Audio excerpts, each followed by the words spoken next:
Hanya benar karena orang kampung kah hantar ikalan nak tanya. Assalamualaikum warahmatullahi wabarakatuh. Berita Uranyo. Gawat, warga Aceh Timur kepung helikopter menteri. Warga Aceh Timur yang tahu lapangan upacara pemerintahan Aceh Timur Bauro Selasa tanggal 7 bulan Sikurun tahun 2020 kageramin helikopter yang jime Menteri Laut dan Perikanan. Warga indang ngan agam truk baan emiat kagejak selfie di sinan. Jino tak dengar laporan langsung rekan reporter kitanya, Saudara Abdullah yang na di tempatnya.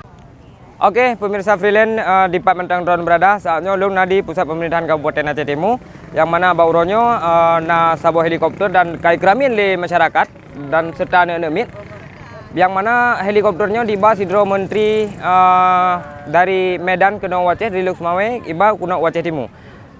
Sidro Menterinya nangganya Tringgano yang mana bauronyo menterinya gejak kunjungan kerja gejak tinjau pedem-pedem nuhun yang di Aceh Timur salah satu nyandung pikir pun kecelakaan dah itu helikopter.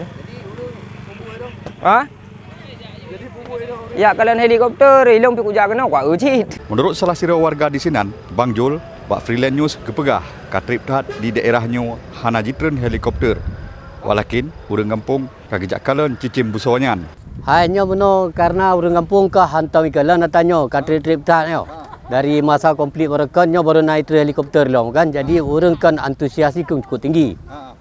Jadi orang ingin itu so yang katruhnya. Jadi sotro Pak. Dipegahnya Menteri Lingkungan Hidup. Menteri Perikanan. Menteri Perikanan pun Lingkungan Hidup.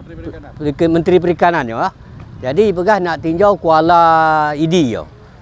Untuk aspek ke depan je oleh kebutuhan tapi nya Menteri Kaitan kena. InsyaAllah mungkin untuk ke depannya idenya lebih baik. Harapan long ke untuk ke depannya lebih baik idenya kan. Kiban cara untuk kuala ID nyan harus dikrok kan harus dikrok pelabuhan je harus ditata alam lebih indah lebih bagus seperti kiban bak pelabuhan-pelabuhan kau lain. Helikopter yang jimeh rombongan Menteri Laut dengan Perikanan Sakti Wahyu Trenggono jidong di lapangan pusat pemerintahan na padum-padum jiem. Leh sembayang lehu helikopternya jipolom menuju Uluk Semawe. Ilyas Mair, Freelance News, Aceh Timur.